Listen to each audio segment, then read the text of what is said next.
Okay, welcome into Tribune Sports Live, the Championship Edition. Johnny, we've got a different set tonight. We're not in the studio. Yeah. We're at Ferris's. We're at the Preserve, or the Reserve at Ferris. Yeah. You know what I've been doing. Yeah, I've been doing that. But a special thanks to the folks at Ferris for allowing us to use the space. It's hard to believe, that's our cliche, it's hard to believe it's been. Yeah. But it's hard to believe it's been so many months since we were across the way. Right over there. Doing media days kicking off the season. And back then we thought we had hopes of having state championships. We ended up getting 3. Yeah, we did. So, absolutely. So always, and I mean, this has been a good year for Tribune Sports Live. We want to thank Dobbs Ford for being the presenting sponsor. They've done a fabulous job. So Johnny, we had a lot to do Thursday and Friday night. We spent a lot of hours at Protective Stadium. 3 championships. The Moody Flag Football team, the girls, they kicked off the state championship. I guess that was on Wednesday, with the win over Catholic. Then we had Moody win their first ever state championship in football with a dominant performance over Viger, 25-0. And then Clay-Chalkville, they get their 5th state championship in 30 years with the win over Saraland. So just give me your overall thoughts and impressions of the year and the weekend. Of the year, man, it's been a really cool year. Every year is unique, for different reasons. 2 years ago, I think, was really cool to see Clay-Chalkville go down to Bryant-Denny and win a state championship. It was my first time at a state championship doing this job, actually covering it. Then, I've been hanging out with Moody since 3 or 4 years ago when I met this guy. And to see them get it to state championship was really cool in 2 different sports. So, 3 different sports this calendar year. Just this past week. One word for this past week would be happy, but the other word would be exhausted. I crashed Friday night, so but it was a good kind of exhausted. Celebrating with these communities and these student athletes. It's been a really cool ride, and of the 3 years, this was probably the most fun I've had doing it. So that's what comes to my mind when I think about it. Absolutely. And you guys can't see behind the cameras, but the room is full. Packed. Got a lot of folks, and we just appreciate you guys coming out and celebrating with us tonight. And you mentioned this guy over here on your left. Congratulations, Dr. Chris Walters, principal of Moody High School. 3 state championships in like 13 months, 12 months? So yeah, a little less than 12 months. So last May we got our first one in softball. And finally knocked through the door with softball. And really a similar group of girls.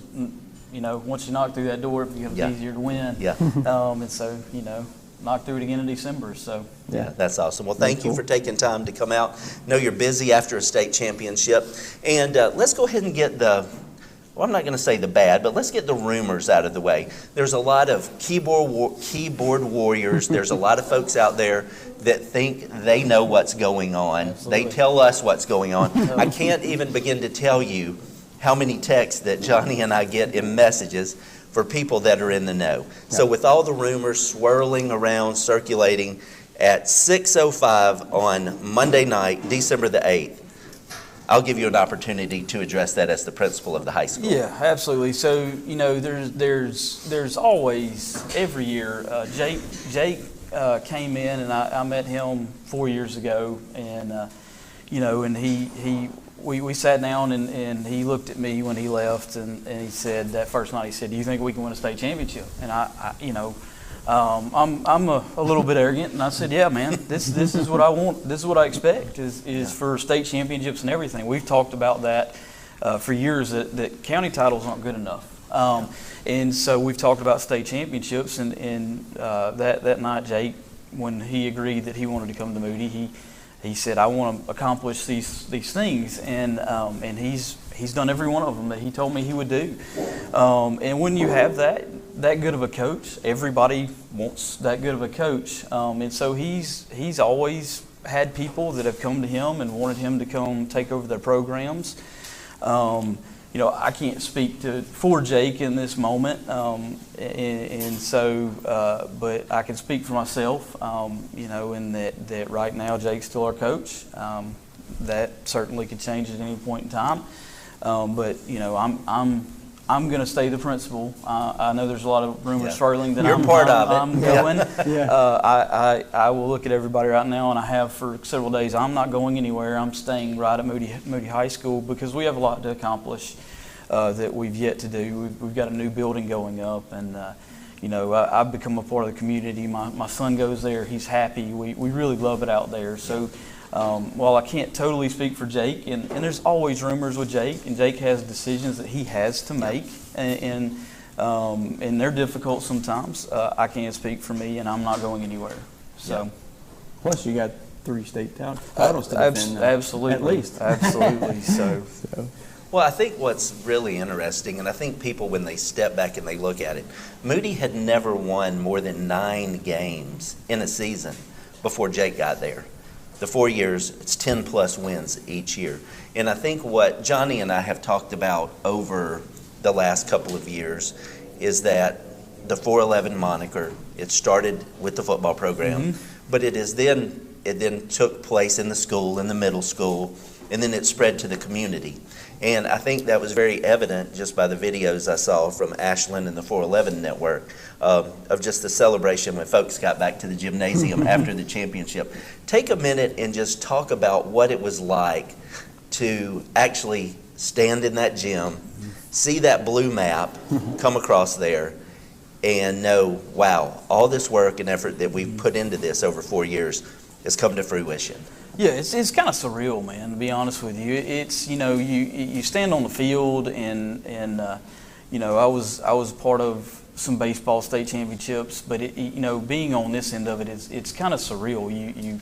You operate a lot of times in the background. You get to watch the kids grow and work hard. You get to watch them show up at 6, and you get to watch them start to gain strength and perform and gain confidence. And it was really neat to even sit back on the field and go, wow. I mean, you're playing in Protective Stadium for a year, second year in a row with flag in football. Yeah. I mean, and it's just kind of surreal to sit there and watch. And you look in the stands, and we've got 3,000 people in the stands from Moody. In a driving rainstorm. Yeah, absolutely. And so, but you get into the gym and the whole crowd feels like they're there. We've got a whole gym full of people, and just exciting. They're excited. They're excited for our kids. You've got people that have nothing to do with the program. They don't have kids in the program now, and they show up and they're just excited. And that speaks volumes to our community. The city of Moody.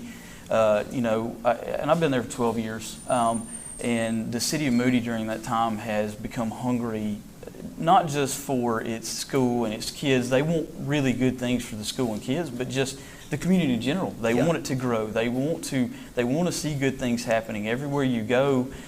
We talk about, hey, this is going on. Let's celebrate it. And so it's really kind of cool to watch, and it culminates in that gym with all the excitement. And it's just kind of surreal, all the work that's put in and all the work those kids put in too. Yeah, absolutely. Right. Talk about now we've got softball, we've got flag, we've got football. It's becoming basketball season. It's going to be baseball season. It's going to be softball season again. All the other sports, soccer, wrestling, everything. Talk about how these 3 blue maps kind of catapult into those other. Yeah, so we knocked on the door a lot. We got a lot of red maps in that trophy case, and so once you figure out how to break through with that first state championship. So when in wrestling broke through a few years ago. And so you kind of get that taste, and then softball breaks through, and you see what it takes to get there. Because you can't just, for basketball, for example, you can't show up in November and start putting up shots. It just doesn't work, and you're not going to be able to compete. And so what these kids have been able to do is we now lift year round, and we're ready physically to go compete with these schools, and then you've got to put in the extra work. And I think Jake says that, I've heard him say it multiple times, the work, the belief comes from the work, and so, you start to believe you can win, and that goes down to the little leagues. I've coached a team for the last 3 or 4 years with my son on it, and you watch it. We didn't do real well in these travel tournaments, and then all of a sudden it starts spiraling, and we start winning, and you get belief and confidence, and it takes off. And that's what's happening with all these programs is, the culture and the expectation is blue maps, and that's what you got to put in the work to get there. Yeah, absolutely. Well, the community in general, you talked about the school, and we've talked about the school, but just the support from businesses, from small businesses, corporations. I know you have Red Diamond. Talk about what their level of interest has been in supporting the school, sponsorship, things like that, as you've seen the athletics ascend. Yeah, absolutely. So, and I can speak to some of the groups, like baseball, for example. They want to put up a video board. Well, Coach Kelly starts going out and says, "Hey, we want to raise money to the parents." Well, we look up and we've got enough money for video board to go up this season. Big Daddy Stitches is a phenomenal partner. He does a lot of stuff for us. He's done some stuff to help me out from a marketing standpoint. But you have a lot of small businesses like that are sitting there in Moody that they want to be a part of it. And all that was needed was they just had to be asked. Because a lot of times in these communities, just nobody thinks to ask, and so they want to be a part of it, and it's been really neat to watch, And it also helps when your city council and your mayor are so supportive. That's a game changer. Nick's a big supporter. He is, he is, and so Nick's been supportive from day one with us, and he knows all of our kids. He's got kids in the system, and he loves these kids, man. He loves being a part of it. But that's a big piece. And so, and that's what people don't understand, or it's hard to understand, with sports, and you win, but there's more pieces than just winning. Winning sports doesn't necessarily mean your culture's good. The balance will start to sway on you. Our report card is the highest it's ever been. We're knocking on the door of an A. So our kids are doing a good job in the classroom. We had a theater state champion in Trombauer. So there's balance.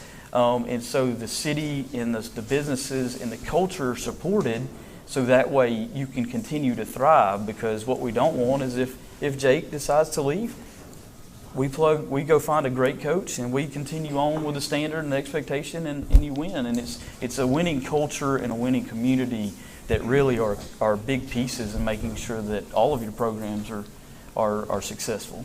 Yeah. Chris, you talked about the new school. Before we let you go, can you give us kind of a timeline of progression, where we're at? Absolutely. So you have to look at it in 3 phases. You have a gym, you have an academic building, and you got a performing arts center. And so based on how we had to set things up in a wetland, and that's went into a big factor. So we started with a gym in the academic building. The gym, the bleachers are going in currently. We have a ribbon cutting on December 18th at 11. Would love everybody to attend and come out.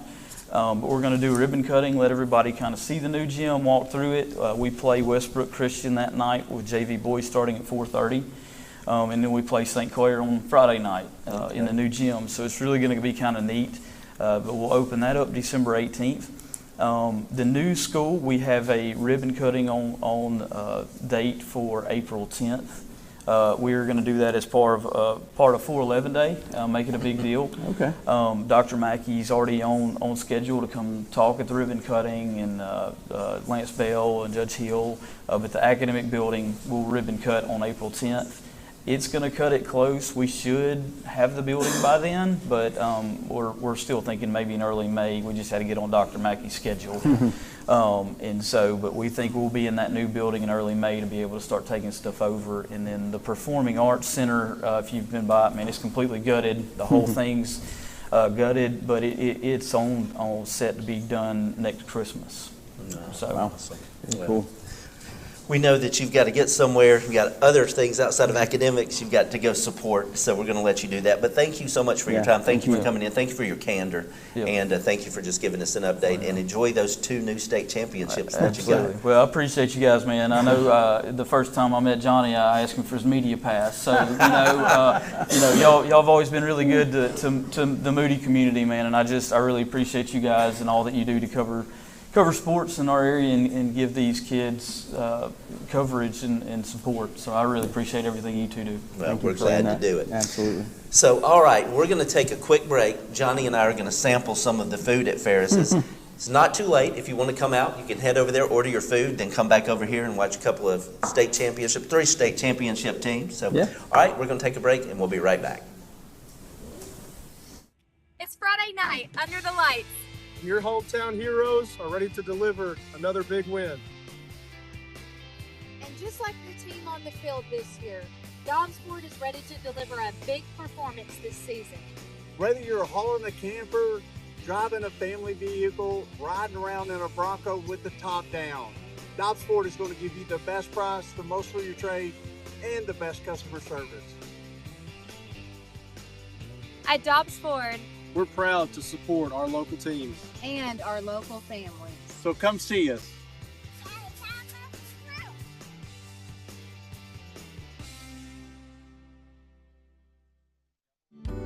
Whether it's a sports injury, life injury, or debilitating pain, soon you will be able to get the care you need when you need it at OS1 Sports Injury Clinic.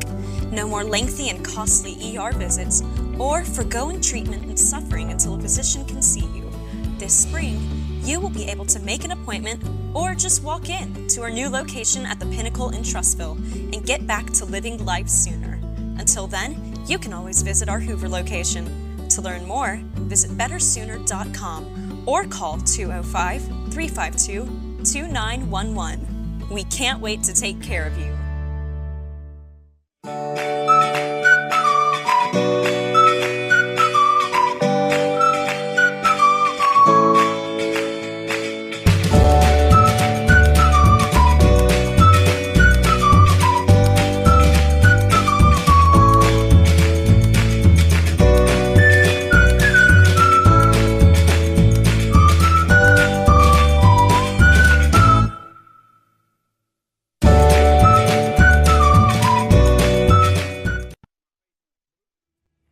It's Friday night under the lights.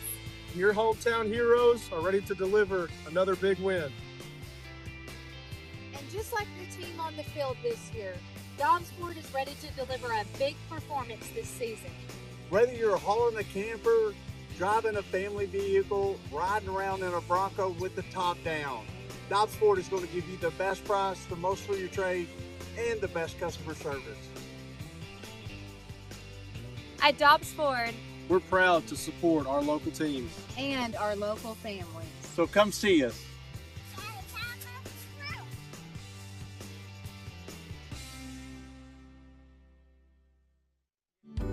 Whether it's a sports injury, life injury, or debilitating pain, soon you will be able to get the care you need when you need it at OS1 Sports Injury Clinic.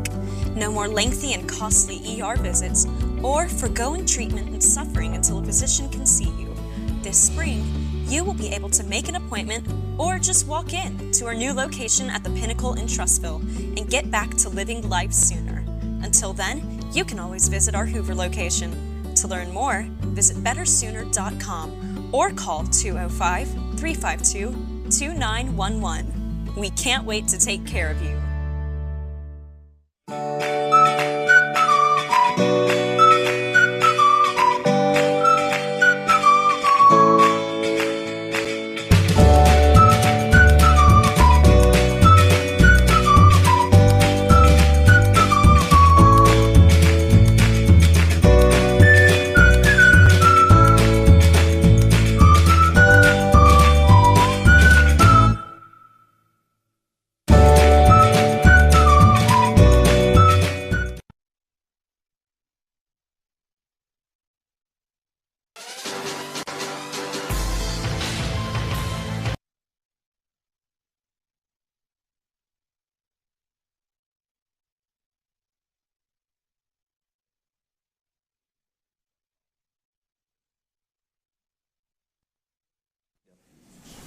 All right, welcome back in. This is the challenges when you go out of studio and you're going live in a different location. So what we're doing, we're looking at the highlights. And look, Johnny, this is a running joke with us. You're a Clay guy. I am a Clay guy. So we know you loved watching Clay. But let's it. specifically, because most of this highlight package right here is going to be of number one, Aaron Fry. Yeah, man. And we talked and we touched on this a little bit when we did our stand-ups. Aaron Fry, when he came in, he was really a small fry. He was. He had a backup role as a sophomore, and then he transitioned into the starter after Jalen Mbakwe left. And he had a pretty good year last year. Yeah. I don't think any of us, when we sat over across the way and had him in, that we thought that he would go for as many yards as he did, rushing and passing, and all the touchdowns. And all he did against Saraland was put up 350 yards and 5 touchdowns. And as a result of that, he was the 6A MVP, deservedly so. Absolutely. So I think that has been, each year we have a lot of these kids, and it's just like your kids. I mean, some of them do certain things and you really like it.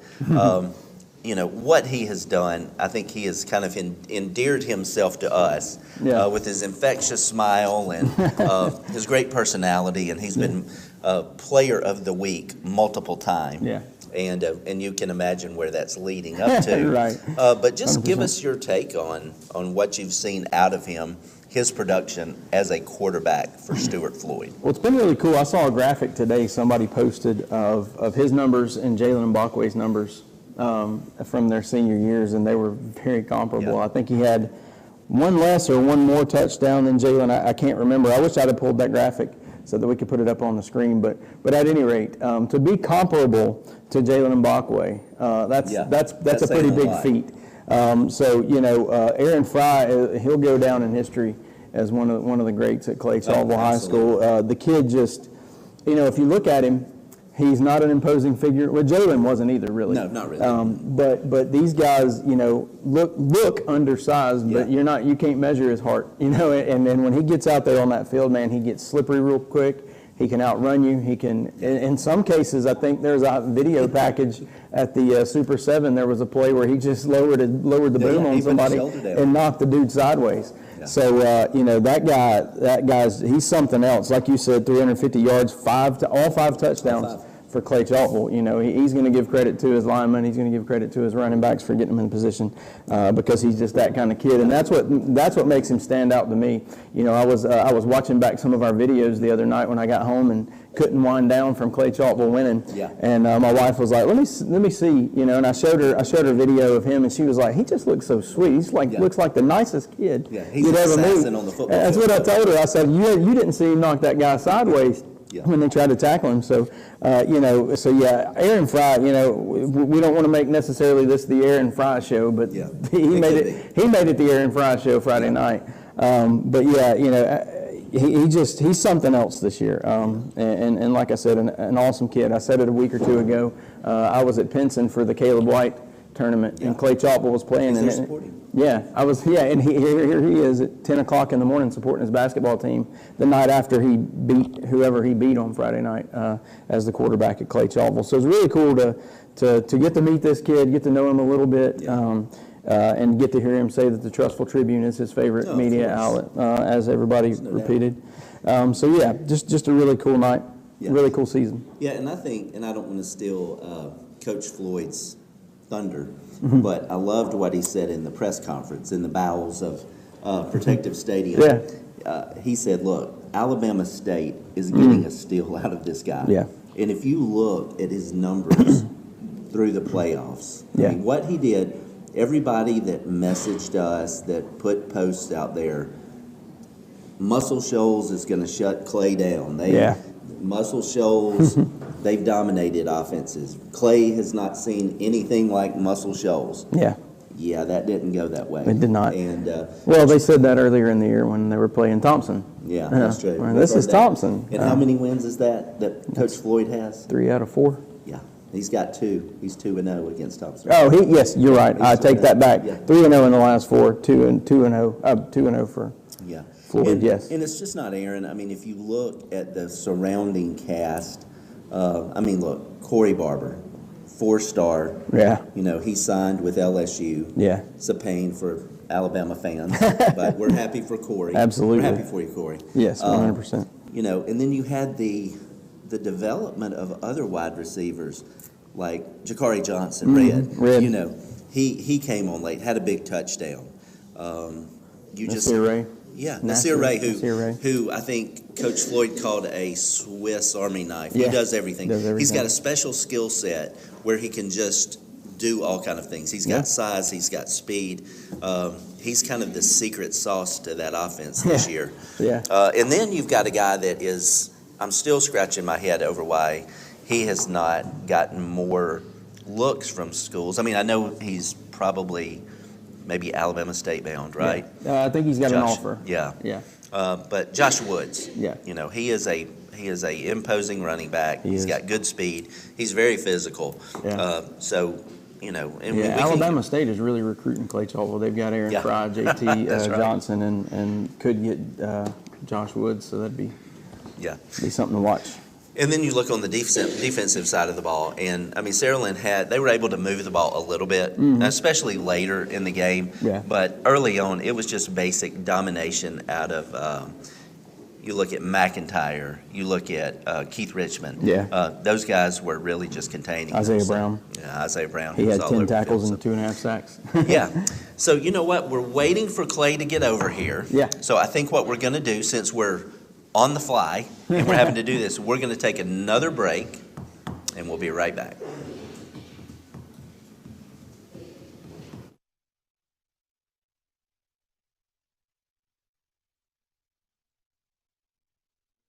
And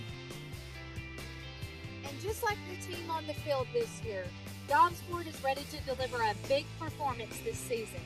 Whether you're hauling a camper, driving a family vehicle, riding around in a Bronco with the top down, Dobbsport is going to give you the best price, the most for your trade, and the best customer service. At Dobbsport We're proud to support our local teams. and our local families. So come see us.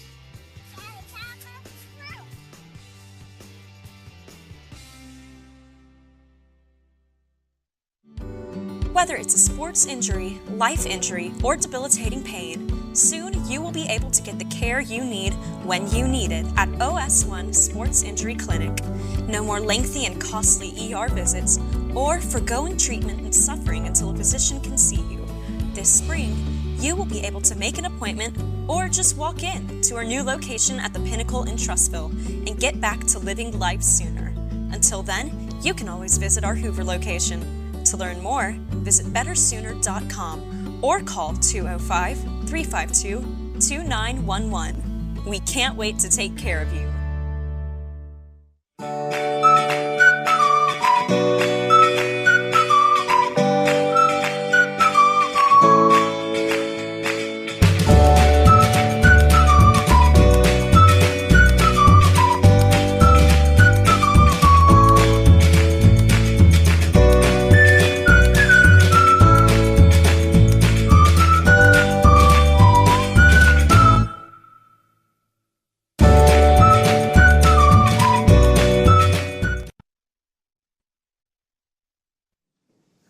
All right, welcome back in. All right, Johnny, let's continue the Clay-Chalkville storyline here. Yeah. Joining us is Dr. Eugene Dallas, How you principal of Clay-Chalkville High School. Welcome in. Thank you for Yeah. having me. Well, we saw you down on the sideline. We interviewed you. You were looking very dapper before the game. You had your all white Yeah, on. got a lot of sir. compliments on that I would imagine. You looked good, and that's the first part of it. But you followed through. Your team followed through. 5 state championships in 30 years as a high school. That's a lot. Just talk about the winning tradition there. I mean, it filters down to all your programs. And it does. I mean, it goes back to the kids and their work ethic. You know, our kids, they just buy into what the coaches are trying to teach them. And they just really focus throughout the summer. You know, a lot of programs, you know, like all programs, they put a lot of work in the summer, but, you know, like the kids are off now, but, you come January, you know, they get back at it, and they're going to be in that weight room going hard because now they got a goal. Yeah. Sorry about that. Hey, man, we're on soundtrack. Live TV. That's okay. These things happen. But they just buy into what, you know, what we're trying to do, you know, in the culture of our building, the culture of the school, and they want to cement their own legacy. And that's was one of the things that they got me to doing was a pregame speech in most games. Oh, wow. Okay. So I would give a speech before Coach Floyd. Okay. And, you know, and part of it is, you know, build your own legacy. Don't Yeah. try to ride the coattails of those that came before you. Just Yeah. build your own. That's And they awesome. really bought in, and they cemented their legacy Friday night. Yeah. Well, yeah, they have. Yeah. Well, you better get a state championship ring out of it. Well, you know, that was a conversation today. Yeah, not where I ring. That's awesome. We've had a couple of days to let it sink in. Just kind of, you know, you've talked about the process, but talk about how it feels to be a part of this as the leader. As You the know, principal. I'll tell you, you know, this is not my first rodeo. You know, as a coach, I got my first state title back in 2011, and then I was blessed to get another one. I came to Clay in 2014, and you know, as a coach, you're excited for, you know, individual accolades and things of that nature. But at this point in my career, I'm more excited for the kids and the community. You know, just to see those faces and the parents and the sacrifices that a lot of parents and some community members have made, and to see it all pay off, you know, that what really gets my blood boiling. Yeah. And then trying to figure out a way to make it even better and give them an opportunity to get back to that point the next year. Yeah. Well, we had Dr. Walters from Moody in, and he was talking about all the growth, everything that they've got going on. We saw a video today that hurt my heart and hurt Johnny's heart, being a Shades Valley guy. You brought that up. That was Mountie Stadium. Yeah. To Johnny, it was Cougar Stadium. But it came down today. Yes. And but we kid about that. Yeah. That's 75 years, that's a long run Yeah, for a it is. stadium. Yeah. Had a good article on that kind of broke everything down. But talk about what's going on over there with just building. We've been blessed. You know, we got a state-of-the-art facility, unlike anything in Jefferson County, that's coming next summer. They are a little bit behind because of our playoff run, but It's a delay you'll take. yeah, but from the renderings and all the plans that I've received, it's a state-of-the-art facility. The things that we're going to be able to do is going to be unmatched. You know, it's going to be really nice. It's unlike any facility around here and within Jefferson County. And we got a huge groundbreaking, revealing once we complete it. It's going to be phenomenal. I mean, it's really spectacular. That's cool.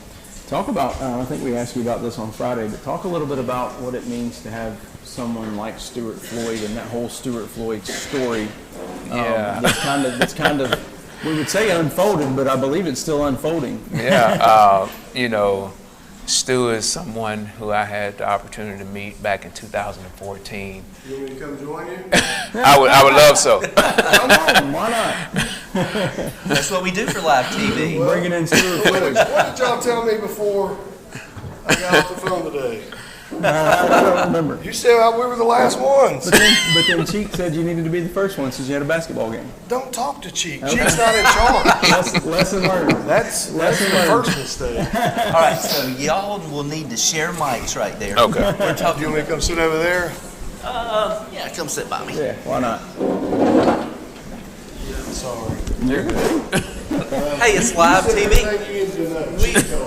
We love these things. All right. I don't know what's going on. All right, well, I'm gonna make a note on my piece of paper here. No, Do talk not to trust Cheek. Josh Do Cheek. not talk to Cheek. All right. So, all right. So, where we were, Coach Floyd, is Dr. Dallas was singing your praises, and he was talking about all the growth going on over there.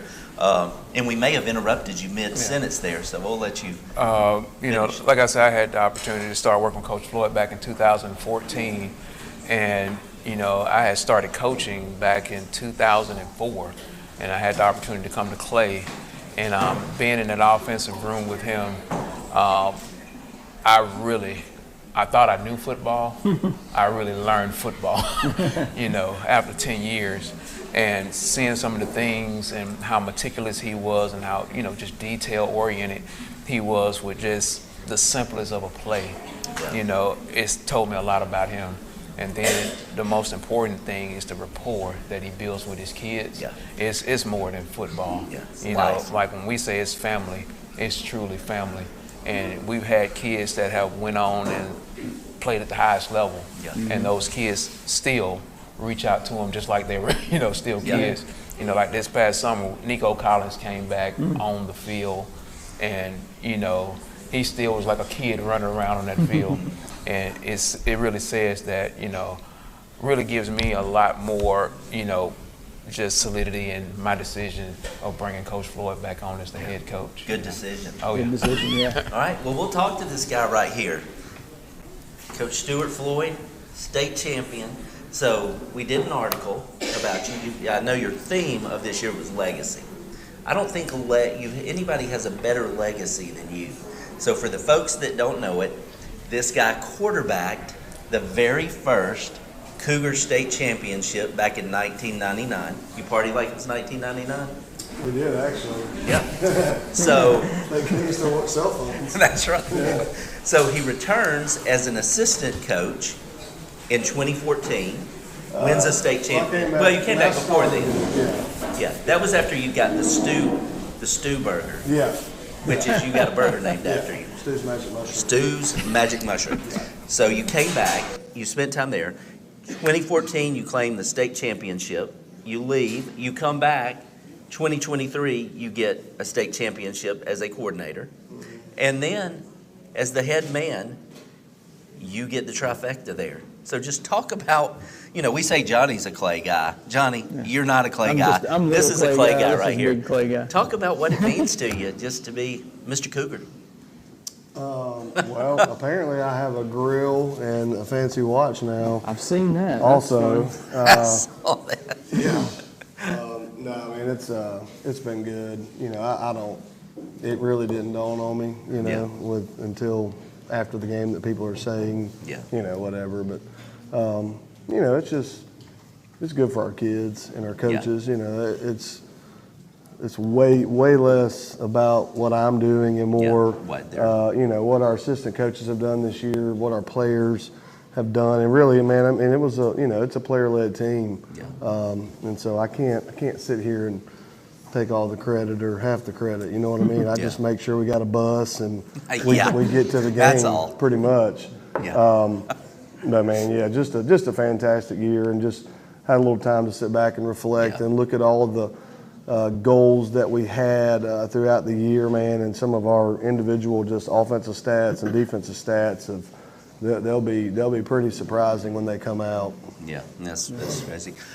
Johnny and I, we went through the highlight package, so sorry you missed that. We broke the film down for you so you don't have to. Okay. But we went on and on about Aaron Fry. Yeah. And we've talked about this, just his development as a quarterback, and to go 350 yards, 5 touchdowns, beat you with his feet, beat you with his arm. He even put his shoulder down, ran over somebody. Yeah. He did everything. Talk about, as an old quarterback, not that you're an old quarterback, but as an old quarterback, just talk about what it was like to coach him and be able to watch his development.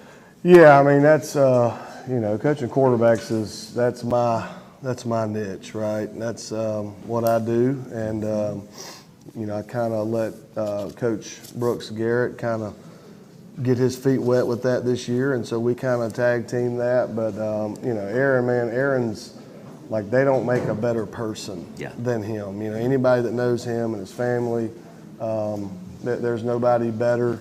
And really and truly, like, you could see his development over, you know, a 12-month period of playing last year, playing this year, and really it's the operational side of playing quarterback that's really hard, I think, in what we do.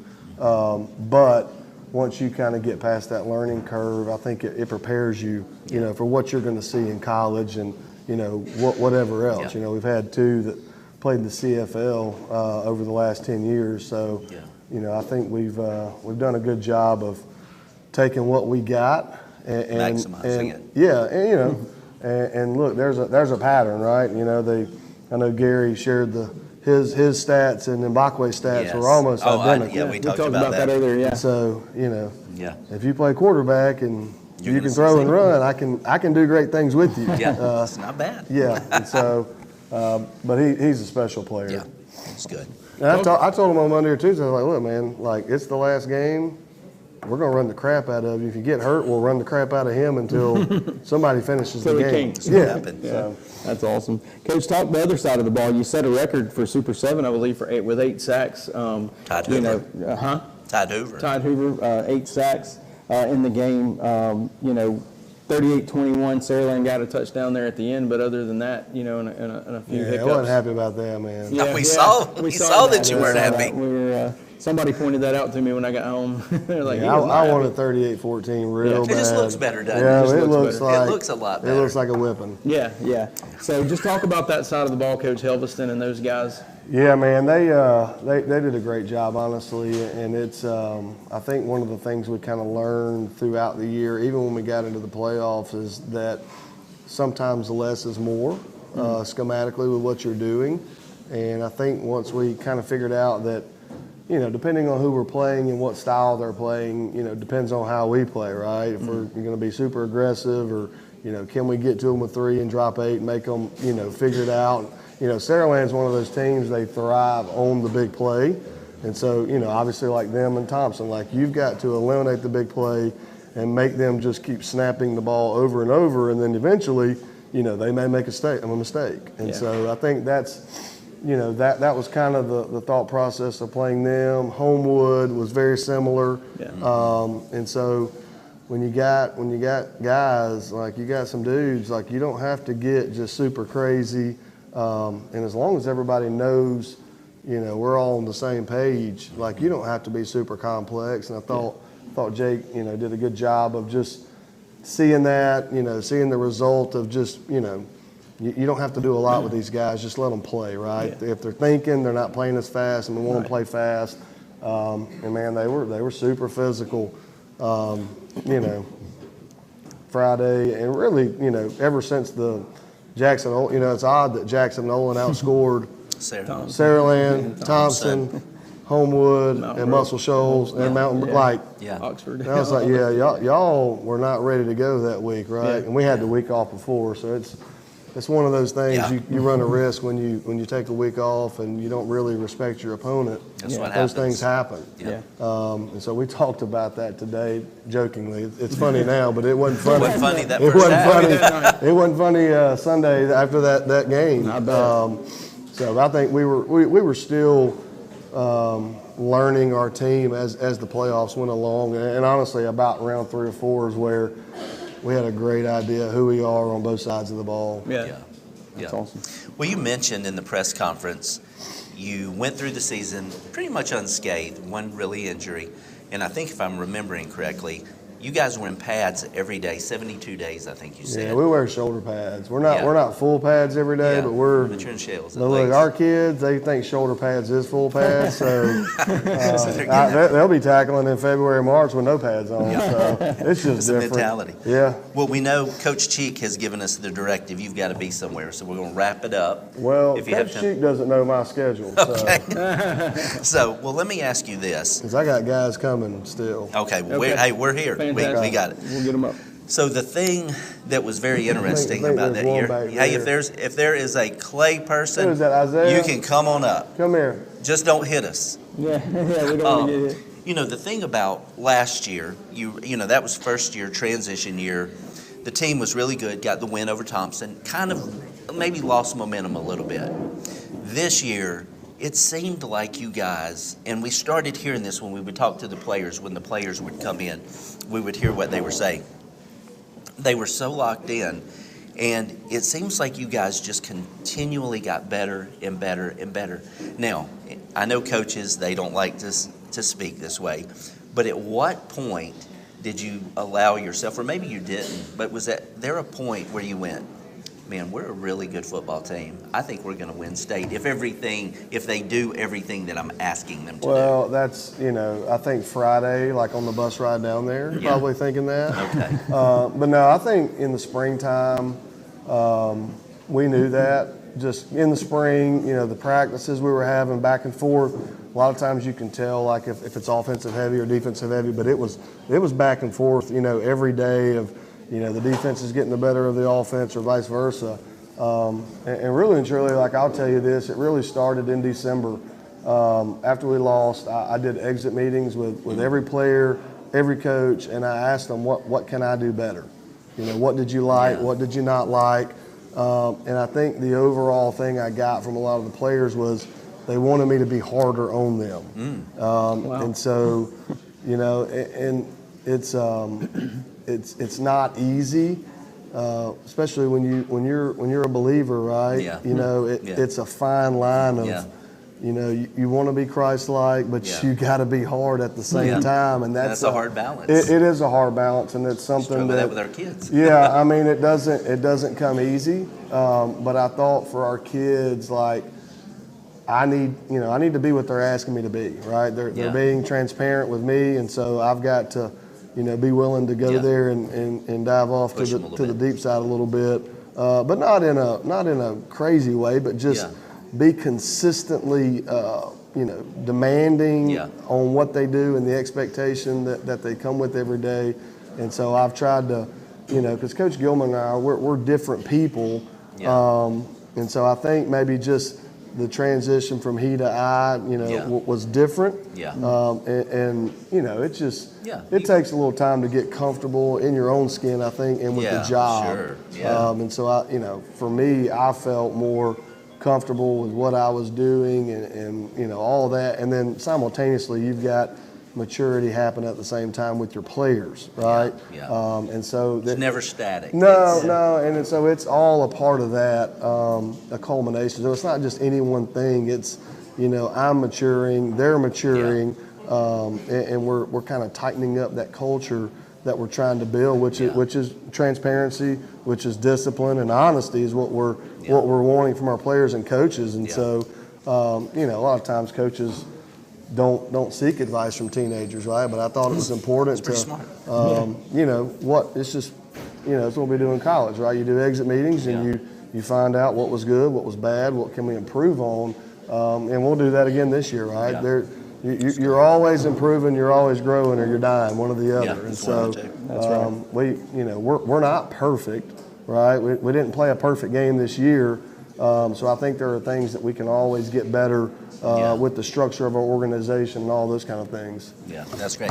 Well, let's talk to one of your headhunters down here, a guy that showed out, linebacker Isaiah Brown. Welcome in, Isaiah. Well, man, congratulations on the state championship. Yes, sir. I know you guys wanted it last year. It came up a little bit short, but this year you got it. Yes, sir. Just talk about your season and the game against Saraland. I had a great season. This is what we've been working for all summer, the whole off season. This is what we were working for. So, championship game, it was just another game. I had a great week at practice, preparing for Saraland. I just went out there and played my game. Yeah. We'll talk a little bit about what he talked about, how he coached y'all this year compared to last year. I mean, is it tougher, but you knew it had a purpose? It get hard sometimes just being a player. But yes, it was hard. But at the same time, you gotta know how to take coaching. You gotta know how to take criticism, and just know what you need to work on. So, yeah. Yeah, Isaiah, you had 10 tackles, 2.5 sacks in the game. I guess that would be good enough for defensive MVP in the game. So talk about how you got to that point. Like, what did it take in preparation that week to kind of get it to click when the lights came on? Just watching film. Like, I just knew I had to spot a quarterback. Like he was a door threat quarterback. So my backup quarterback CJ gave us a good look all week at practice. And like just practicing, like just running to the ball, make sure I'm getting extra reps, and just make sure I'm stretching every night. It was just my regular routine, and I just went out there and just played my game. Good deal. Talk about being on a state championship team. I guess this is this your first one, or? Oh, so this is my second one. Second one, because you were there a couple years ago. Talk about just being on a key part of a state championship team. It feels great, like just winning it with my brothers. It is great. We made history. It just feels great. Right. Awesome. All right, we got Cougars coming in everywhere. We're going to welcome in. That's it. Preston Hatcher, offensive coordinator. Welcome in, Coach. How's it going? We're doing well. Thanks for joining us. First year as play caller. That's right. Talk about that and what the pressure was like. After hearing him, I guess I shouldn't have done it. I mean, honestly, it was just like, it's almost like you were given a Bentley. Yeah. You had to keep the thing rolling. I mean, we had Yeah. a bunch of good players. Really good O-line coming back. I think we had 3 or 4 new starters, but we had 2 that had played a bunch of reps. So, Yeah. really just kind of just letting them, what are they good at, and just kind of keep it rolling. Yeah. We'll talk about Aaron a little bit. We've talked a lot about Aaron. The coach talked about Aaron, but just talk about, because you'll always remember him as your first quarterback that you coached as an offensive coordinator. I mean, Aaron was, he's a dynamic player. Really good legs. I mean, we kind of joke that he's like a Haynes King for Georgia Tech. Yeah. But I mean, really good thrower. There he is right there. Better than most things. Yeah, there he is. Oh boy, is that Aaron Fry? Better than you think, but like I said, the legs definitely took over in the game, which really kind of changed the momentum of the game for most of the game anyway. Yeah. So what was, we touched on it a little bit, but what was your biggest challenge from going from maybe a position coach to the coordinator? Was the pressure of this guy, or was there any pressure that really just stood out? Not really. I mean, he just kind of, all he worried about Sunday was what we're going to eat for food. So, really, it's a collective effort. I mean, Kyle, like I said, handled a bunch of the throw game. I did a lot of the run stuff, and all the other assistant coaches, just kind of grouping ideas together on Sunday, and throughout the week, you just practice what you think you like, and whatever sticks, and whatever you doesn't like, we start cutting on Wednesday and just kind of go from there. Awesome. Hey, I'll tell you this, man. A lot of people don't know this, but he and Kyle have a very, very unique working relationship. Yeah, like they're I didn't know how that part would work out, right? And you got 2 guys kind of piecing it together, but man, they got a really good relationship together. Like there's no egos involved. It's just, the main goal is to win the game, right? It doesn't matter if it's run or pass or whatever. Like we just want to score and beat you. And so I thought they had a really good relationship, and I tried to stay out of it as much as I possibly could, and more just offer advice or just kind of what I'm seeing from a distance. A lot of times when you're immersed in it, like it's hard to see things from a different perspective. And so, but man, honestly, for him to, for those 2 guys to take that offense and go where they went, in the first season is pretty crazy. It's impressive. Yeah. Definitely. All right. Well, let's welcome in the Class 6A MVP, Aaron Fry. Aaron, we've been talking a lot about you, man. Welcome in. Yeah. All right, man. 350 yards, 5 touchdowns. Got the win over Saraland. Talk about your game. We prepared for Saraland, really well throughout practice. Our scout defense showed a lot of different coverage that they do real nice, and so we got to the game. It was like I've seen it a million times, so just do what I know is going to be there. Aaron Fry, you've had a couple of days to let it sink in. How's it feel to be a state champ, man? It feels amazing. It feels the same as when I won 3 days later. Yeah. All right. Well, just talk about what goes into making you the player that you are. I know you're not gonna say you're a great player yourself, but we see greatness. Talk about just what goes into it, man. You just seem so. It's like I don't think I've ever seen you rattled or mad or angry or disappointed or whatever. There's always that smile. There's always that kind of just it's gonna work out kind of attitude. Talk about that a little bit. It's just trusting in my work, how much work I put in over the off seasons. Is really all it is. Just trusting in my people around me and trusting in what I know I can do. Okay, good. All right, we got a couple of more state champions in here. Oh man. We got Colton Big Baby McIntyre, who I saw. I think he was over at the cookie dough place. Where are you over there? Come on, tell the truth. You're a state champion, man. You can treat yourself to these things.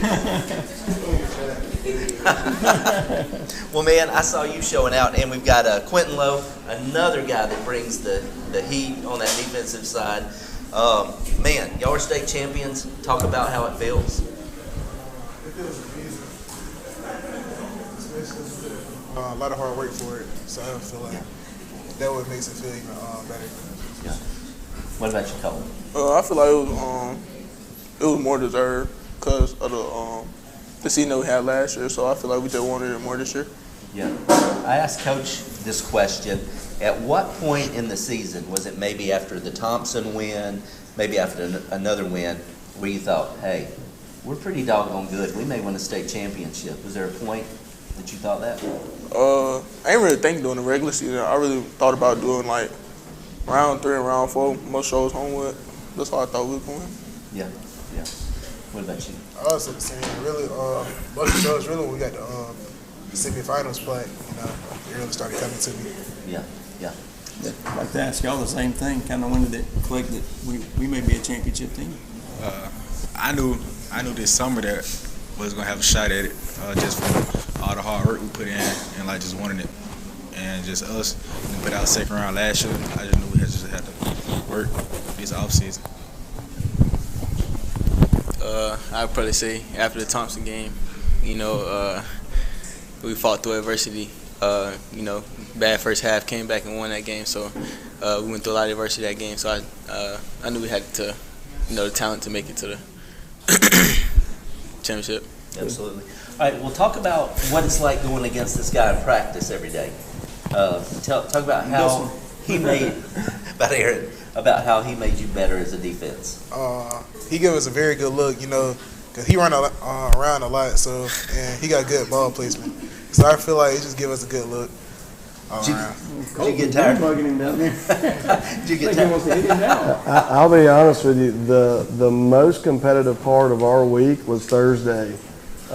We did a 2-minute drill every Thursday in practice, good on good. And there were definitely, there was a good portion of the first half of the season where the defense was just killing the offense. And they'd be 3 and out. And then as the season went along, offense started doing a little bit better.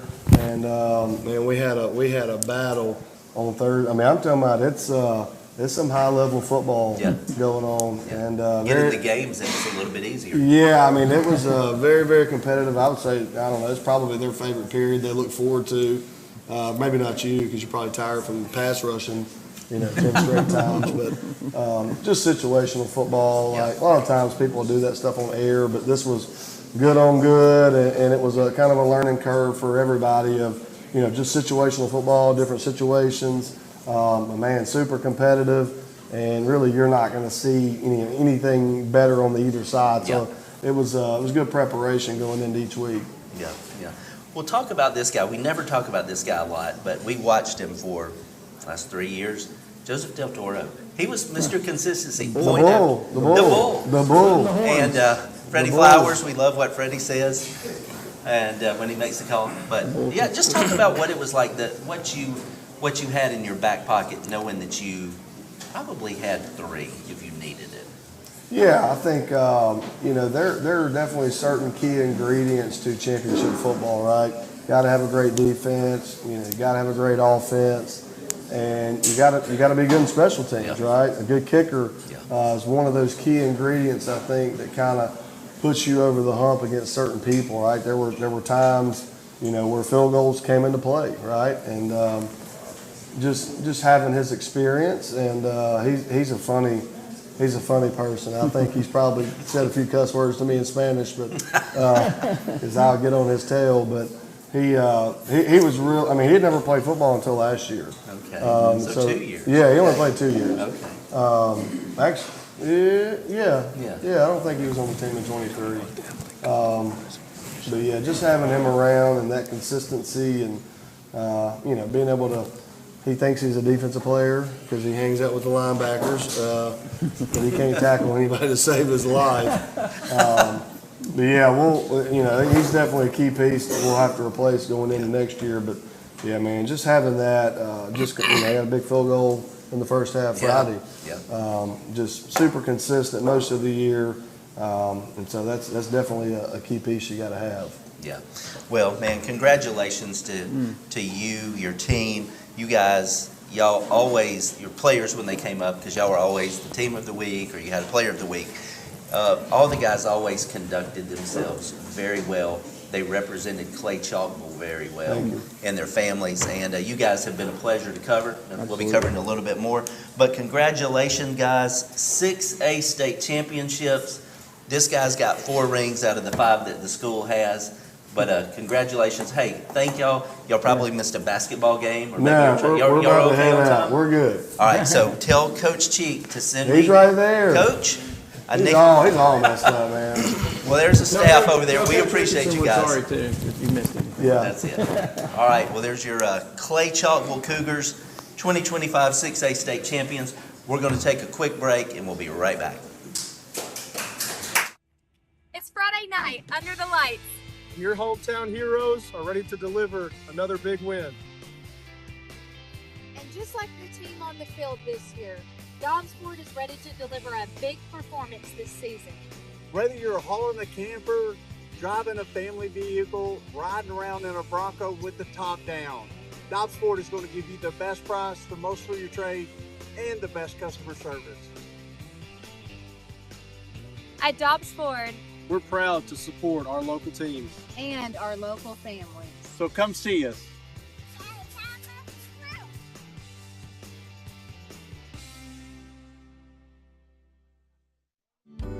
Whether it's a sports injury, life injury, or debilitating pain, soon you will be able to get the care you need when you need it at OS1 Sports Clinic.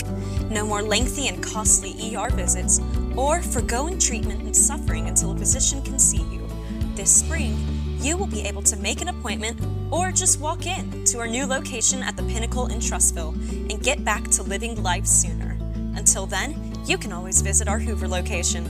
To learn more, visit bettersooner.com or call 205-352-2911. We can't wait to take care of you.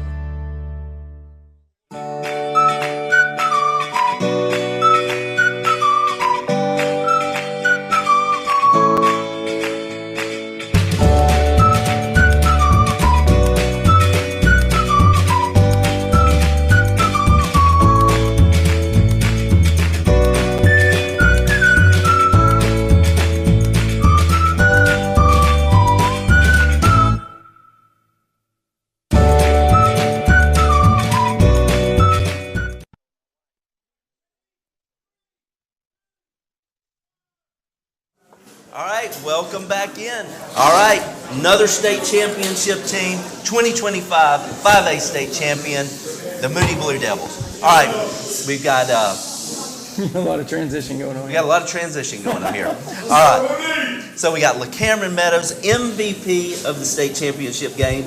On his way up here, he got another first down and scored a touchdown. He's still running. We've got Cam Mallory right here. We got Josiah Dozier. We got Kevin James down there. Lightning part of Thunder down here. We got Jake Lowry. We got Henry Smith. Am I leaving anybody out? I get everybody? We got Logan. We got a few coaches out here. We got some coaches over here. I got Logan's over Cody here. out there. I don't know. We got a bunch of people here. All right. Well, guys, congratulations. Thank you for your patience. We got a lot going on when we do these live shows out of the studio and on site. We never know what's going to happen. But thank you, guys. And, man, I'm going to just throw this out here to whoever wants to answer. Talk about what it's like to be a state champion. You'll have to grab a mic. Yeah, just if anybody wants to. Josiah, how about you answer that? Not to put you on the spot or anything. All right. Ask me again. My fault. Just what it feels like to be a state champion. I mean, it feels great. All the hard work finally paid off, and just like seeing that it paid off just makes it even better. Yeah. You know, just it feels great being a state champ, to be honest. Yeah, absolutely. It's you going? No, I'm good. Okay. It feels great. I mean, a lot of hard work came into the season. We climbed back last season. From losing my junior year or last year, it took a lot of work to get back to where it was, so it felt pretty surreal. I'll just say it's a blessing to be a part of this and be a part of a team like this. Yeah, I'd say it just feels really good. All the hard work and dedication we put in the weight room and football, it really started to pay off in big time. Well, guys, defense dominated, so let's talk to Cam Mallory and Henry Smith a little bit about that dominant performance on Thursday. Nasty defensive line. Yeah, nasty defensive line and nasty rain. Yeah. Yes, sir. I feel like we did a pretty good job containing the quarterback. We knew it was going to be a big factor coming into the game. We prepared for any circumstances, like the rain. We just felt good about our game plan. Yeah. Execute. Yeah. Yeah, we prepared all week. Pretty electric quarterback, could really get it done with his feet. So what we really did good was containing the pocket, what Cam said, and just playing how we play, physical and dominant. Yeah. I think what a lot of people say is that the first time you go to a state championship, the lights come on, you get jitters. How did playing there last year help you guys when you got into the stadium? You knew what the stadium looked like. Just there were a lot of things surrounding because you've already been there. Talk about how last year's experience helped y'all to feel very comfortable coming into this game.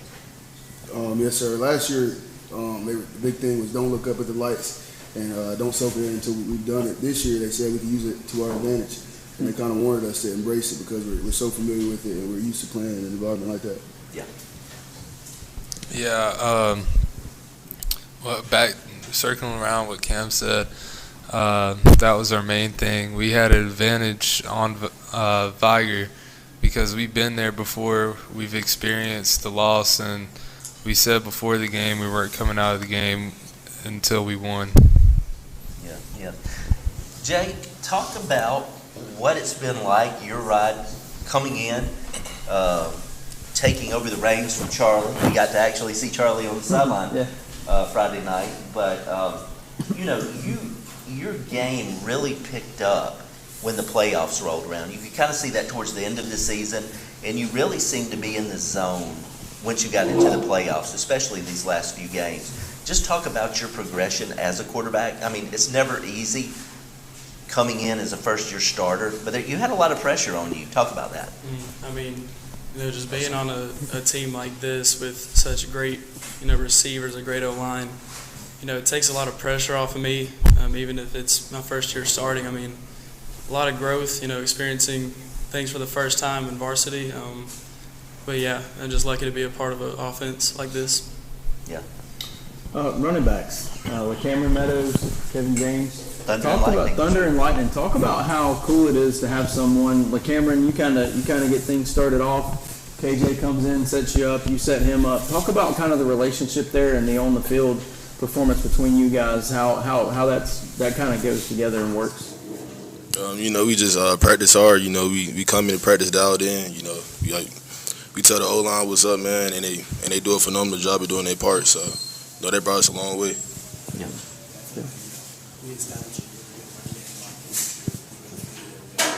Really good at running the ball, yeah. And we talked about Jake's progression over the year. I've been watching you for a couple of years now, and your progression and your ability to contribute a little bit more really picked up this year. I mean, it started picking up again, I think, at the end of the year last year, and then this year you kind of became 1A and 1B a little bit with Cameron. Talk about your progression.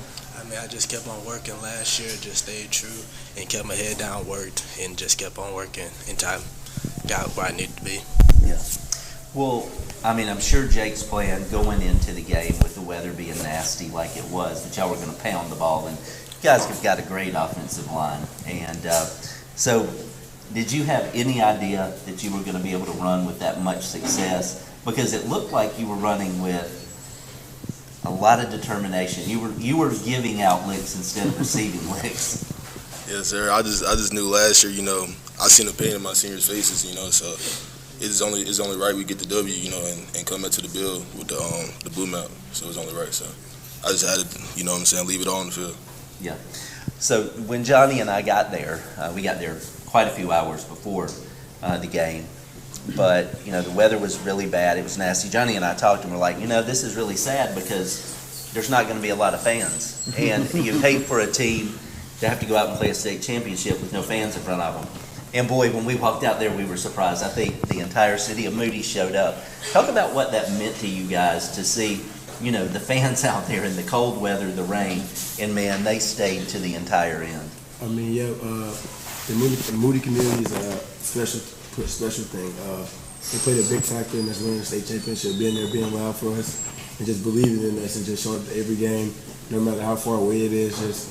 It's special just seeing them believing in us. Really gave us motivation, something to lean on, knowing our fans got our back. So Moody's is a special place to be. Yeah. Well, one thing, somebody dropped something, but one thing that we talked about when Clay was up here is they've won multiple state championships. Coach Floyd, he was the first. He was the legacy to start that process. You guys, your names go down in Moody history as the team to win the first state championship and potentially start, clicking off 30 years from now. Maybe you guys have 5 state championships. So talk about what that means to you guys as being the torchbearers, the guys that set the standard for Moody. Yes, sir. We feel like our class came in and we wanted to be the first to do that. And it's something we've been talking about for 4 years. We're glad we finally got to live it out. Yeah. I agree with Cam. It's something we talked about for 4 years, and it finally happened, and we finally broke the ice. And really, just the belief comes from the work, and we believed all season, talked about it, spoke into existence, and it happened. So all glory to God for that too. Are you going to be able to go to Davion and say, "Look, I did something at Moody this year"? He can obviously tell. Yeah, he saw it. He's got a TV net up there in Appalachian State. Talk about pitching the shutout, defensive guys. This was a state championship game. You were playing, what would be assumed as the second best team now in the state in that classification. Talk about pitching that shutout, and as the game was going on, like how you stayed motivated, and did it get you more and more excited the further along you went to get the shutout? We weren't really focused on the scoreboard, just executing each and out, every play, getting stops. Our offense was doing a good job running the ball and shooting a lot of clock. But we didn't really look up until it was over, and I guess that was a goal. Yeah.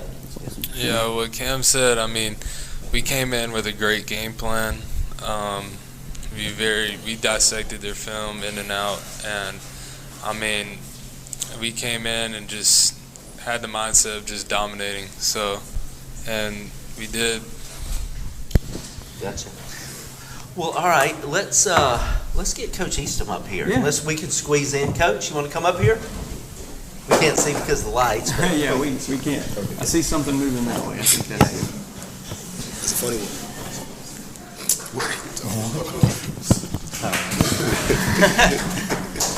Just getting some applause here, getting a little love. Come in. You can have Yeah. it. Stand up. We'll give you this Take one. Joe's mic. All right, there we go. Coach, congratulations.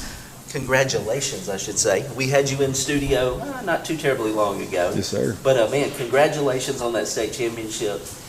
Talk about what it feels like to coach these guys and know you're getting that ring. Oh, man, it's the best feeling in the world. Not only getting to, do the thing, but do it with these guys. These guys, the countless hours they've worked, just watching them in the off season, just grind every day.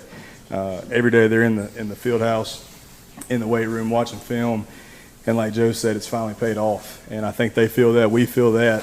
Not only for us, it's just a blessing to get to coach guys like this who want it. A lot of people say they want it, but they're not willing to put the work in. And I can speak for 100% fact these guys put the work in to earn it. And so it showed last Thursday. Offense, defense, special teams. We had a free kick, which was awesome. Ryan McPherson kicked a free kick and really sent us into halftime with a spark, going up 3 scores. And so, every facet of the game felt like we were ready, prepared. These guys, every week at practice they're locked in. Some more than others, right, Joe? But they're locked in, ready to go, and we hold them to a standard on and off the field.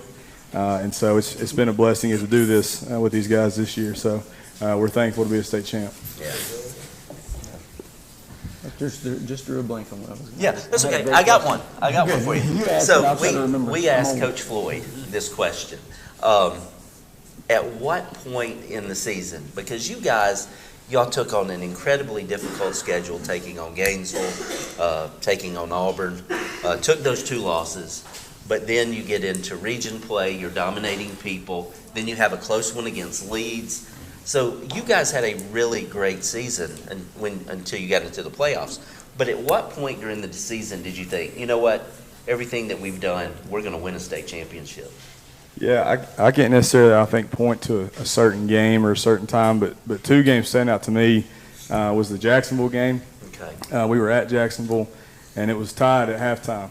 And I'm not going to repeat what was said in that locker room, but I will tell you it changed that game, and I think it changed me as a person, and it possibly changed these kids because we saw that, you know, we can't go into every game we expect to win, but we can't just think that we're going to dominate everyone. We've got to do what we're supposed to do and execute. And the second game was Leeds. The Leeds game, you're playing at Homer Smiles. That's a tough environment, and it's a big crowd, and it's pretty hostile there. Our kids responded. We always say, we looked at past years that possibly we might not have got out of that game, and our kids did. It's because they've been there, and that's why Coach Gaines, people say, why do y'all play certain games? And it's prepare. It's prepare for hostile environments. It's prepare for round 1 and 2 and 3 and 4 and getting to protective. We've been there. We've been in the fire, and so these kids respond to adversity. We've had adversity. We've had injuries. We've had people miss games. Certain things go on, but our kids just respond. And I felt that in the playoffs. We always talk as a coaching staff. We never feel like there's any certain moment in the playoffs this year where we were worried. There was close games because you're playing good teams, and anytime you're in the playoffs, you're playing good teams. But we never were worried.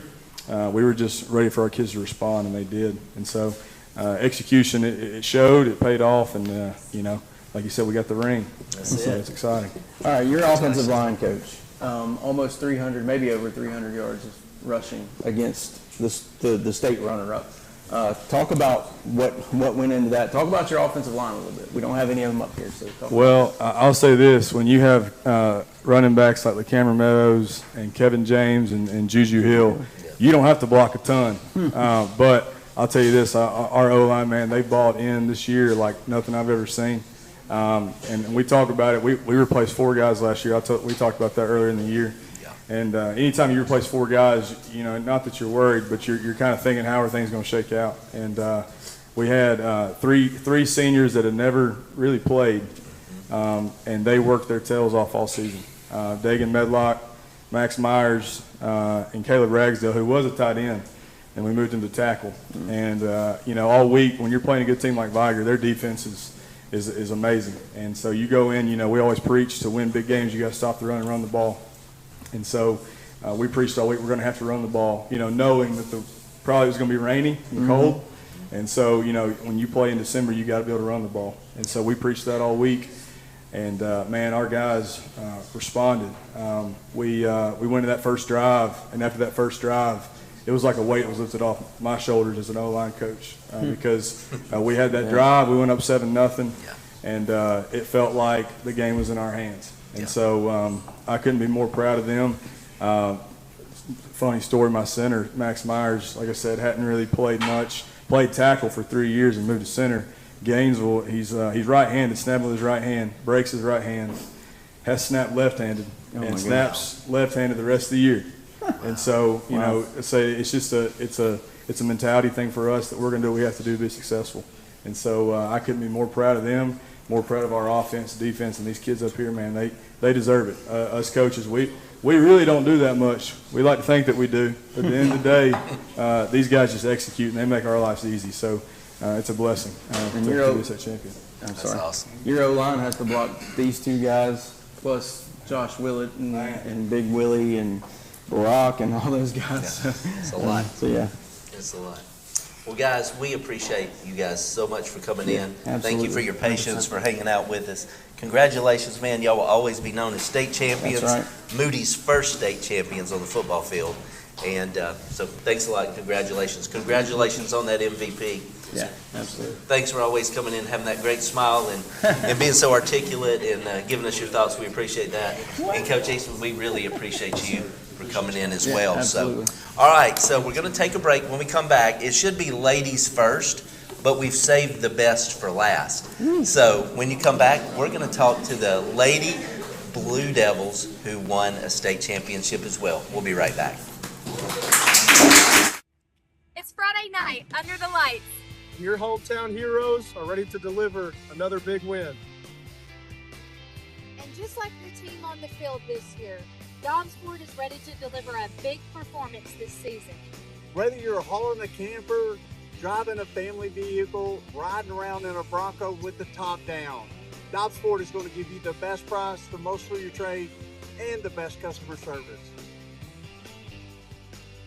At Dobbs Ford We're proud to support our local teams. and our local families. So come see us.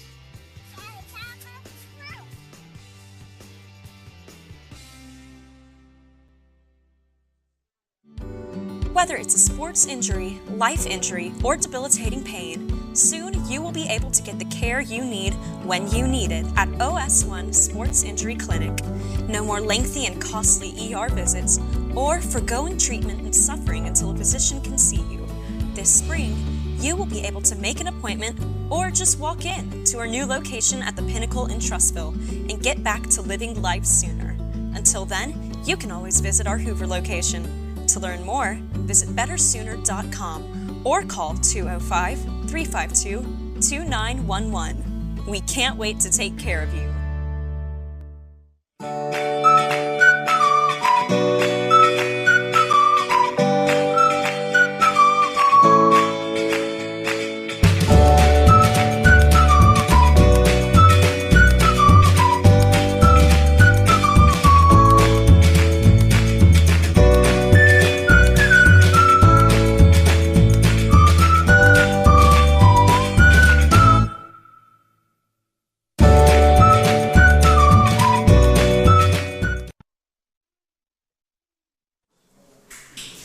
All right, welcome back in. The second Moody team champion this year. You can see they've got the state championship there. So, all right, I'm probably going to get these names wrong, but I'm going to give it a shot. Y'all correct me. Nicole McElray, Serenity Rutledge, Ellie Kate Williams, Kennedy Hogman, Sophie White, and Sarah Beth Gill. Was that close enough? Did I get that close enough? That was perfect. Good job. All right. Good job. Well, girls, congratulations on the state championship. It's a fantastic game over Catholic. If you look at it, it's almost the identical thing that the guys had. They lost their first trip there, just like you guys lost to Catholic. But then you guys come back and win the state championship. So congratulations on that. And what you might need to do if you want to talk, just hold this up a little bit. It'll make a little bit of noise, but just be gentle with it. So who wants to go? Talk about what it's like to be a state champion. Okay, I'll go. I witnessed this in softball last year, 2024. We went and we got defeated by Jasper twice, and the defeat, it just makes you hungry. After you lose and you're in that atmosphere, it lights a fire underneath you, and we just praise on that during softball season. And then same thing happened to us 2024 against Montgomery Catholic. And this year we came back and we were like, this is our year. We always played together. Before every game we prayed to not be selfish, to be underneath control, just everything between each other. Sophie. It feels good to be a champion. We put in a lot of work this summer, and over the season, every ice bath, every practice, it took a lot, and I was glad to see the work pay off. Next. It feels unreal, to be honest, but I think that it wasn't for us last year, and I think we really earned it this year. We worked so much more harder than we did, so I think that we deserved it this year. I feel like really excited. We worked really hard this summer. Like we had 6 a.m. workouts every morning, or a few mornings each week, and we worked hard at practices and took ice baths almost every day. And we bonded as a team really good this year. It's been fun. That's awesome. Like they said, like with workouts. Hey, it's okay. It happens. It's live TV. In fairness to them, we have kept them way longer here, so that's on us right there. Yeah, tired and delirious and maybe hungry if they haven't. That's it. All right, Johnny. Serenity, can you go? Yeah. I'll say it's a blessing. It's unreal. Like I feel like last year we didn't know our worth. Yeah. Okay. All right, very cool. Well, kind of like the boys, I mean, this is a sport that hasn't been around quite as long, but kind of like the boys, you guys are the first to do it at Moody. So talk about what that means to you, just being the first. I was the first at Clay-Chalkville, but I was on the first football team that went 1-9. We never won anything until Stuart Floyd got there. But I know it was kind of special being on the field the very first time that Clay-Chalkville ever played a football game. So being the first to do something is really cool. Talk about how that feels for you guys. I think it's different for the community to see the girls step up, and I think it really shows how we can be as good as the boys, and that we should also have light shine on us. Yeah, absolutely. Anybody else? Absolutely. I would agree with what Ellie Kate said. All of these girls up here, we've all worked really hard, just as hard as the boys have, and just to see it all pay off is amazing. Yeah. Did you tell the guys, because y'all won the championship the day before they did you tell them that they better bring their game? Oh, yeah. Put a little pressure on them, huh? I'm sure. Were all y'all at the game Friday night or Thursday night? Yes, we were there. It was freezing. We had our hats on. Yeah, we know. We were there too. It was very freezing. So Serenity, talk about your game. You had 20 runs, 124 yards, 11 of 21 for 96 yards, and 3 touchdowns. Just kind of talk about what went into that. And I mean, you've kind of been the MVP most of the year, I would say, but you couldn't do it without your supporting cast here. So just kind of talk about that performance in your year as a whole. Yeah, it's definitely a team effort. None of this was possible without them. I'll say switching from wide receiver to QB, I kind of looked at it as point guard, from a point guard's perspective. I got to take control. I just got to be the field manager kind of. Yeah. That's right. Playing Catholic for the second year in a row, did you guys, and I had this same question for the guys, going into protective, and you guys, it was even more because you had a familiar opponent. Talk about how that was. I mean, did you guys go in with a little bit of a chip on your shoulder, hey, we're taking them out this time? I would definitely say our confidence was higher. We wanted it much more. The work was impeccable. We were in, day out, everyday practice. It was amazing. Yeah. The work we put in, I think it just paid off. Yeah. Well, y'all talk about Coach Wren more and what she means to you and how she prepared you guys. I feel like we've helped Ren grow a lot as a person, just as much as she's helped us grow. On the field and off the field, she's helped us better our character. Yeah. Yeah. Ren preaches on our faith. She told us that God was our foundation, and look what he did. He got us there, and he did. Yeah, that's awesome. Anybody else? Coach Wren definitely pushes us harder because I think she believes in us a lot more than we believe in ourselves. Yeah. That's fantastic. So you girls, y'all were part of, I guess who played softball? You play softball. Yes, sir. So you're part of 2 of the state championships. I asked this question of the guys. I'll ask it of you ladies. What does it mean to you guys to know that every flag football team that comes after you guys, at Moody, y'all are the standard. Y'all set the standard, and that y'all are starting the legacy. What does that mean to you guys? I think seeing the growth throughout our community, that's something that's very important to everybody around us. We saw how we celebrated after. It was very important to everybody around us, not just the people that participated. We saw fans come in and out. They were there Friday nights for our boys, and they were there Tuesday and Thursday nights, even when we had to travel. I think it's just amazing how we're seeing the girls grow and the boys grow at the same time. Yeah. Sophie, you got a touchdown. Serenity got a few touchdowns, but you got a touchdown in the game yourself. Talk about what it's like to simple question, what it's like to score a touchdown in a state championship game on a big stage like that. It feels good, especially being able to score last year too, and I don't know, it just feels good. The excitement, yeah. Did anybody else get tired watching Cheyenne run the pick 6 back? Because I was watching it and I was like, I was sucking wind watching her run that long after that touchdown, after that interception. Pick six. It was 44, 47 yards, I think. That's awesome. Yeah. Well, I think it's just fantastic what Moody has done this year, especially on the football side of things. I mean, I don't know, we'd have to check that, Johnny, but has there been a school to win a flag football and a football championship? Montgomery Catholic did it last Oh, yeah, that's right. Wow. You can see it's late. That's right. I knew that question was coming. It was like slow motion. Yeah. I'm going to get him with this one. Yeah, that's going to be a hard one to live down. But anyway, congratulations. But that's the only girls. time. Yeah. Let's bring Coach Moore up. Yeah, absolutely. Come on, or Coach Wren, is that what they call it? You're going to make her talk. Yeah, that's it. Coach, congratulations. Yeah. Welcome in. Thank you. Well, technically, you got the very first football championship at Moody. How does it feel? Technically, yeah. It feels good.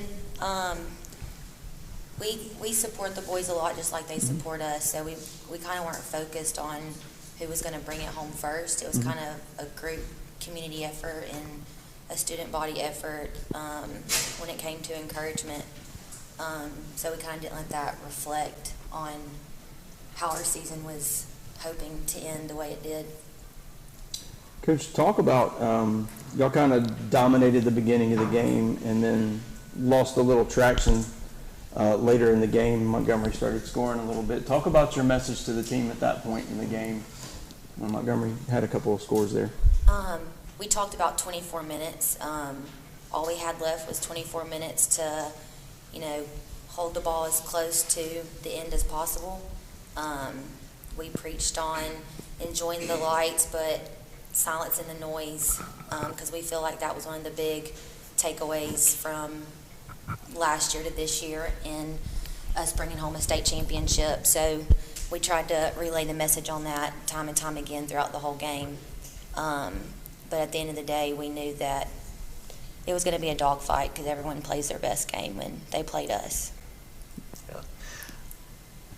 One of the things that you guys get to do as females is that you're able to kind of break the barriers, because I know a lot of times I've got a daughter who was a college runner, and they don't always get the accolades the same way. But you guys have the opportunity to go to the middle school, to go to the younger kids, and those little kids are going to look up to you guys like y'all are superstars. What does that mean to y'all to be y'all are role models for these young ladies, these young girls that are going to be, man, I want to be like Serenity, I want to be like Sophie, I want to score touchdowns. Talk about what that means to y'all to be those role models for those little girls out there.